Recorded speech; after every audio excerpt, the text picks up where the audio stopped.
अस्सलाम वालेकुम नाजरीन, आज 29 सितंबर 2021 है और नाजरीन आज की इस वीडियो में एक ही मौजू के मुख्तलिफ पहलुओं का जायज़ा लेने की कोशिश करेंगे। और नाजरीन आगे जाके मैं आपके सामने ये भी वजाहत करूँगा कि आज की इस वीडियो के लिए मैंने इसी मौजू का इंतखाब क्यों किया है। नाजरीन मौजू पे बराह रास्त आते हैं। एक सहाफ़ी हैं अमीर अब्बास साहब, गालिबन वो बोल न्यूज़ पे काम करते हैं। उन्होंने एक ट्वीट किया कि इस वक्त ताकतवर तरीन अमरीकी जनरल अमरीकी पार्लियामेंट में अफ़गानिस्तान से निकलने के मामले पर अवामी नुमाइंदों के ताबड़तोड़ सवालों के जवाबात दे रहे हैं। और उससे बढ़कर कमाल ये है कि ये मुहासबा किसी बंद कमरे में नहीं बल्कि अमरीकी अवाम को बराह रास्त दिखाया जा रहा है। तो ये ट्वीट किया अमीर अब्बास साहब ने। तो आपके इल्म में है कि शरीफ ख़ानदान की गुज़श्ता 30 सालों से ये कोशिश है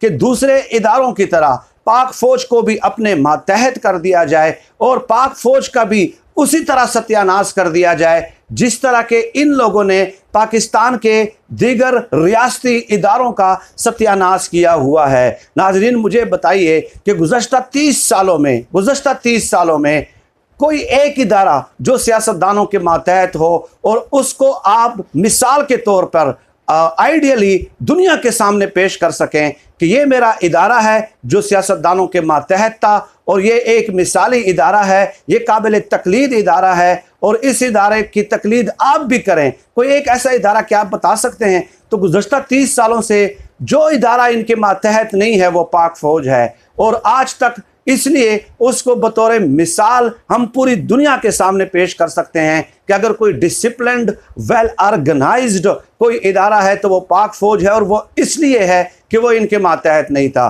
खैर अमीर अब्बास साहब के इस ट्वीट पे चंद वफादार साफ़ी एंकर्स और तज्जियाकार सामने आना शुरू हो जाते हैं। अबसार आलम जो कि चेयरमैन पैमरा थे नवाज शरीफ साहब के गुज़श्ता दौरे हुकूमत में, तो उनकी भी ख्वाहिश उमड़ने लगती है और वो अमीर अब्बास के ट्वीट पे कमेंट करते हैं कि बिल्कुल दुरुस्त कहा, हमारी कौम भी तब ही बनेगी जब ताकतवर तरीन जर्नेलों को पार्लियामेंट में कारगिल, सियाचन, मशरकी Pakistan, martial law, missing persons, अवामी लीडर को रियासती तौर पर कत्ल करने, जिलावतनी, कर्नल की अदालत से बरामदगी, इस किस्म के सवालात के जवाबात देने पड़ें अवामी रियासती अवाम के सामने, कौम के सामने, पार्लियामेंट में बैठ के अवामी नुमाइंदे उनसे ये सवाल पूछें और टीवी पे बराह रास्त ये मनाजिर दिखाए जाएं। ये अबसार आलम की वही ख्वाहिश है जो कि शरीफ ख़ानदान की गुज़श्ता 30 सालों से ये ख्वाहिश रही है। इस पर सिद्दीक जान साहब उनके ट्वीट का स्क्रीनशॉट लेते हैं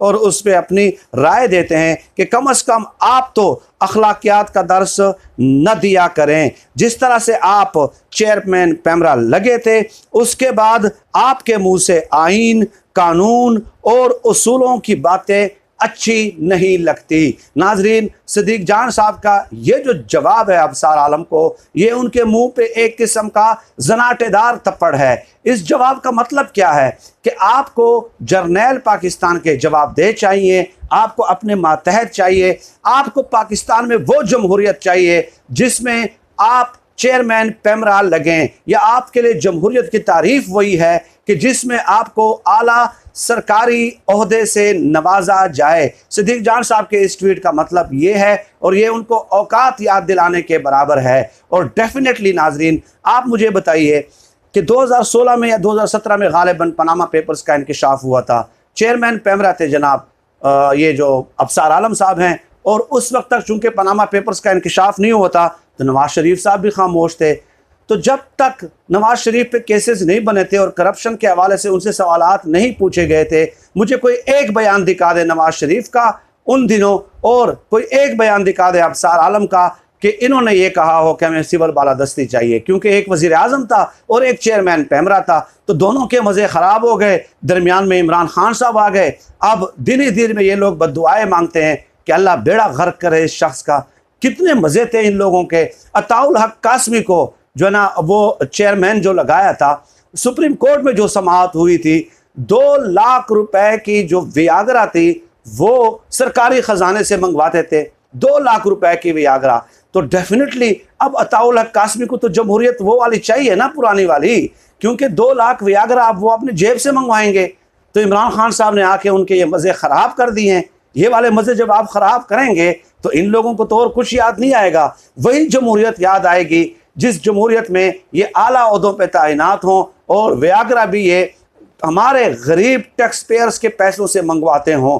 फिर इनको अबसार आलम को जवाब दे चाहिए ना जनरल। तो मैंने वीडियो के शुरू में ये कह दिया है, शुरू में, कि आप मुझे बताइए कि 2-3 सालों में इन लोगों को ये जमहूरियत याद नहीं आ रही थी जब सब कुछ ठीक जा रहा था। और इसके अलावा नवाज शरीफ साहब को भी ये चीज़ें उस वक़्त बिल्कुल भी याद नहीं आ रही थी। और साथ ही साथ ये बात याद रखनी है नाजरीन कि कोई एक इदारा, मेरा चैलेंज है जो भी ये देख रहा है, जो सियासतदानों के 30 सालों में सियासतदानों के अंडर रहा हो और वो आप बतौर मिसाल पेश कर सकें, यकीन करें ये पाक फ़ौज उनके अंडर आ जाती जिस तरह के नवाज शरीफ साहब अटेम्प्ट करते रहे हैं, तो आज ये पंजाब पुलिस से भी इसका जो है ना बदतर हाल होता। लेकिन शुक्र है कि पाक फ़ौज इनके अंडर आई नहीं है। और अब अबसार आलम साहब कहते हैं कि जी इनको जवाबदेह बना दिया जाए। सिर्फ इनको ही जवाबदेह क्यों बनाया जाए? मैं ये कहता हूँ कि जिसने भी गलतियाँ की हैं डेफिनेटली उनको जवाबदेह होना चाहिए, चाहे कोई जनरल हो, चाहे कोई भी हो। लेकिन जो इनका सहूलतकार था, आप मुझे बताइए कि 1988 में IJI बनती है तो उसकी सरबराही नवाज शरीफ साहब क्यों कबूल करते हैं?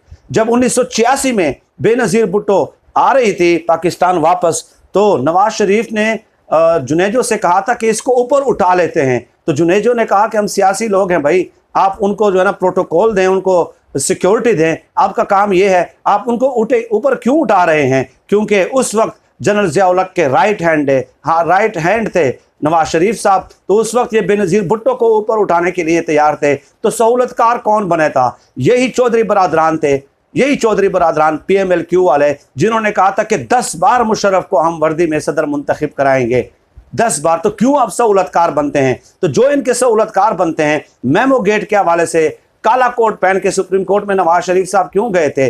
जनरल बाजवा साहब ने एक मीटिंग में कहा था कि आज तक हम आपके पास आए हैं, आप हमारे पास आते हैं। ख्वाजा आसिफ ने इलेक्शन वाली रात फ़ोन किसको किया था कि धांधली हो रही है? खुद आप बुरके पहन के 13 बार रात की तारीकी में GHQ के गेट नंबर 4 पे अंदर जाते हैं और मिन्नतें तरले करते हैं। क्या वो आपके पास आए हैं? तो क्या इनको भी जवाबदेह होना चाहिए या नहीं जवाबदेह होना चाहिए? बिल्कुल, जिसने आइन तोड़ा है उसको जवाबदेह होना चाहिए, चाहे वो कोई भी जनरल हो। लेकिन जो उनके साथ मिलने जाते हैं, उनके पांव पड़ते हैं, उनको सियासत में मुदाखलत का मशवरा देते हैं, उनको तंग करते हैं कि आप आएँ सियासत में मुदाखलत करें, इसको हटाएं, हमें बिठाएं, आज भी यही किया जा रहा है। तो उनको जवाबदेह नहीं होना चाहिए। क्यों नहीं होना चाहिए? क्योंकि वो तो हमसे वोट लेके हमारे साथ वादे करते हैं कि हम आपके वोट की हिफाजत करते हैं, तो वहाँ पे ये लोग राब्ते क्यों करते हैं? तो इनको भी साथ जवाबदेह होना चाहिए। सिर्फ वक्त या वन साइडेड आप मौक़िफ़ क्यों पेश करते हैं? क्योंकि नवाज शरीफ साहब आज तक उनके मोहरे रहे हैं, इसलिए आप वन साइडेड मौक़िफ़ पेश करते हैं। तो ये दोगली पॉलिसी है, मुनाफ़िकत है। और इसीलिए मैंने आज इस वीडियो का इंतखाब किया नाजरीन कि अगले 2 महीनों में नवाज शरीफ साहब का ये प्लान है कि उन्होंने पाक फ़ौज पे शदीद तरीन तनकीद करनी है और वो नैरेटिव इन्हीं लोगों के ज़रिए फिर आगे फैलाने की कोशिश की जाएगी। इसलिए आप लोग चौकन्ने रहें, मोहतात रहें और इन लोगों का हकीकी चेहरा पहचानने की कोशिश करें। फिल वक्त नाज़रीन, आज की इस वीडियो में इतना ही। पाकिस्तान जिंदाबाद, अल्लाह हाफिज़।